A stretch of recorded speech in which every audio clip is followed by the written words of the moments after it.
तो आज के वीडियो में हम जानेंगे meaning of made in country, local purchasing, local product marketing और मैसेज इन एडवर्टाइजमेंट।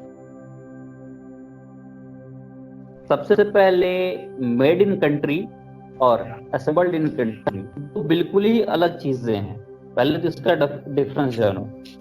अगर कोई भी इंटरनेशनल ब्रांड है, इंटरनेशनल ब्रांड से मेरा मतलब है जैसे कि कोई भी कंपनी है वो मैन्युफैक्चरिंग कहीं और कर रही है, प्रोडक्ट्स का किसी और कंट्री में बिक रहे हैं, असेंबलिंग कहीं और है, उसकी कॉर्पोरेट ऑफिस कहीं और है, इसका मतलब है इंटरनेशनल ब्रांड। कोई भी कंपनी है अगर तो उसने अपने प्रोडक्ट पे लिखा हुआ है मेड इन इंडिया, इसका मतलब ये नहीं है कि वो कंपनी इंडिया की है। इसका मतलब ये है कि उसकी मैन्युफैक्चरिंग प्लांट इंडिया में है, उसने मैन्युफैक्चरिंग इंडिया में किया है। अब कंपनी कहीं और की है तो मैन्युफैक्चरिंग इंडिया में क्यों किया? इसके पीछे बहुत सारे छोटे छोटे इंटरनल रीजंस हो सकते हैं जो कि हम आम कस्टमर्स को नहीं पता होती, वो कंपनी के अंदर के लोगों को पता होती है। तो उसके कुछ पॉइंट्स ये हो सकते हैं, शायद उसको इंडिया में सस्ते सस्ते लेबर मिल जाते होंगे, या फिर इंडिया में उसको रिसोर्सेस अच्छे से मिल जाते होंगे, इजिली मिल जाते होंगे। दूसरा एग्जांपल अगर हम देखें तो बहुत सारे इलेक्ट्रॉनिक प्रोडक्ट हैं, मैं सारे तो नहीं बोलूंगा, हाँ, लेकिन मैं बोलूंगा बहुत सारे ऐसे इलेक्ट्रॉनिक प्रोडक्ट हैं जिसके ऊपर आपको ये देखने को मिलेगा मेड इन चाइना या मेड इन कोरिया, ये मिलेगा। इसका मतलब ये नहीं है कि वो कंपनी चाइनीज है। हो सकता है कंपनी कहीं और की हो, उसने चाइना में अपना मैन्युफैक्चरिंग प्लांट खोल रखा हो क्योंकि उसके रिसोर्सेज वहां उसको आसानी से मिलते होंगे, उसको ओवरऑल एफिशिएंसी ज्यादा होगी वहां पे उसको क्लाइमेट कंडीशन वैसा होगा। अगर कोई केमिकल कंपनी है या फिर वो कोई मेडिसिन कंपनी है, तो उस क्लाइमेट कंडीशन पे भी डिपेंड करता है, उसको ओवरऑल वहां पे ज्यादा बेनिफिशियल होगा मैन्युफैक्चर करना, ना कि अदर कंट्रीज में। इसलिए उसे मेड इन चाइना लिखा है। मेड इन चाइना मतलब ये नहीं है कि कंपनी चाइना की होगी।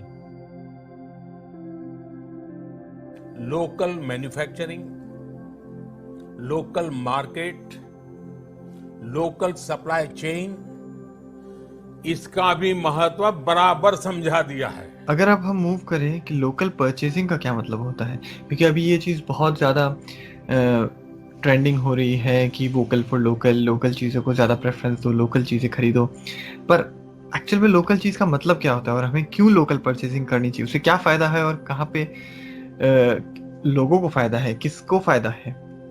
तो लोकल परचेजिंग का एक्चुअल में मतलब ये होता है कि आपको उनको प्रेफरेंस देना है जो कि उस सामान को लोकल तरीके से बना रहे हैं। अब लोकल तरीके से बनाने का मतलब ये नहीं होता है कि ये ना पूरा का पूरा सामान लोकली बने, क्योंकि हर चीज पॉसिबली नहीं है कि लोकली बन सके।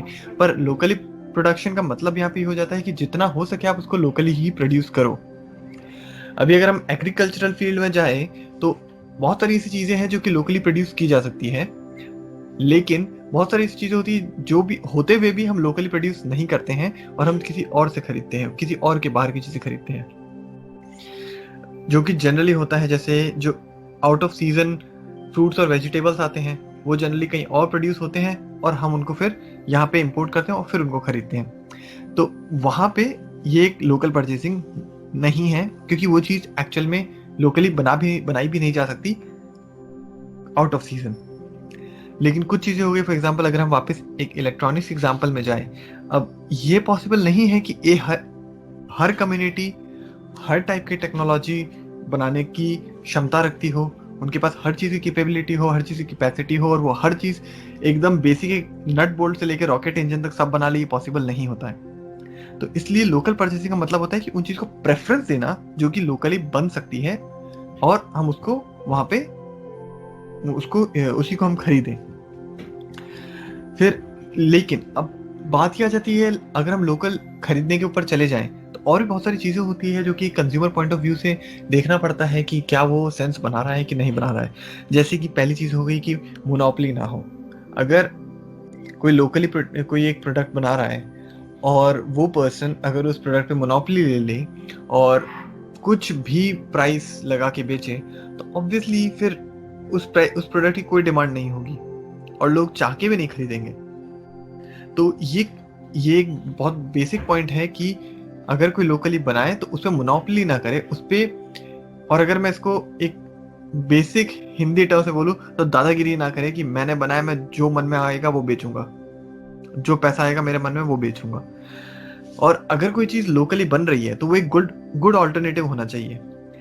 ऐसा नहीं है कि अभी हमारे पास अगर सामने एक बहुत अच्छी ब्रांड का कोई एक सामान अवेलेबल है जो कि इंटरनेशनली बहुत रेप्यूटेड ब्रांड है, जिनकी सर्विस बहुत अच्छी है, जिनके प्रोडक्ट्स बहुत अच्छे हैं, उनके सामने हम सिर्फ ऐसा लोकल प्रोडक्ट खरीदे जो कि बस नाम के लिए लोकल है लेकिन वो चलता 10 दिन में नहीं है। तो ये कुछ बेसिक चीजें हैं जो कि एक्चुअली फुलफिल होनी चाहिए, जिससे लोग एक्चुअल में लोकल पे मूव करें।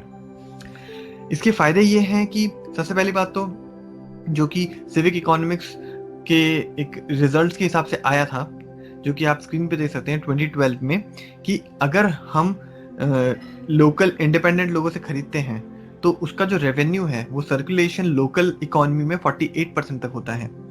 वहीं अगर हम किसी चेन रिटेलर से खरीदते हैं तो उसका सिर्फ 13.6% उस लोकेलिटी में रहता है, बाकी सब बाहर चला जाता है। तो इससे होता ये है कि जो एक कैश फ्लो रहता है उस कम्युनिटी का वो बहुत अच्छा रहता है। दूसरी चीज जो है इन्वायरमेंटल इम्पैक्ट जो होता है वो भी इसका बहुत अच्छा होता है, क्योंकि अगर कोई लेट्स से एग्रीकल्चरल आइटम है, गाजर ले लो, अब गाजर गर्मी के टाइम पे अगर हम बाहर से मंगाते हैं तो होगा क्या, उसका एयरप्लेन का जो फ्यूल लगता है उसको वहां पहले तो वहां पे उगाओ, फिर वहां से उसको यहाँ पे लेकर आओ। तो ये सब जो चीजें हैं इनका एनवायरमेंटल इम्पैक्ट कंपैरेटिवली बहुत ज्यादा होता है। यही चीज अगर हम आउट ऑफ सीजन चीजों को हम खरीदने की सोचे ही ना तो डिमांड नहीं होगी तो कोई इस चीज को बनाएगा नहीं उनके लिए, और बनाएगा नहीं तो इसका फालतू का एनवायरमेंटल इम्पैक्ट नहीं आएगा। और भी बहुत सारी चीजें होती है जहाँ पे इनका एनवायरमेंटल इम्पैक्ट दिखता है। फॉर एग्जाम्पल अगर किसी चीज को इंपोर्ट करना होगा तो उसको फिर वहां से यहाँ तक आना है तो उतने टाइम तक वो फ्रेश भी होनी चाहिए। यहाँ पे मैं फिर से अगर एग्रीकल्चर का एग्जांपल लूँ तो फ्रेश रखने के लिए रेफ्रिजरेंट यूज होता है जो कि बहुत ज्यादा ग्रीन हाउस गैसेस एमिट करता है। उसके साथ में हमें प्लास्टिक भी यूज करना पड़ता है ताकि वो प्लास्टिक के अंदर सिक्योर्ड रहे, उसको बाहर से कोई भी किसी भी टाइप का इम्पैक्ट ना हो। तो ये बहुत सारी चीजें थी। फिर वो प्लास्टिक इंक्रीज बढ़ाता है, वो रेफ्रिजरेंट का इंक्रीज बढ़ाता है, और फिर वो बहुत सारे फ्यूल के इंक्रीज बढ़ाता है।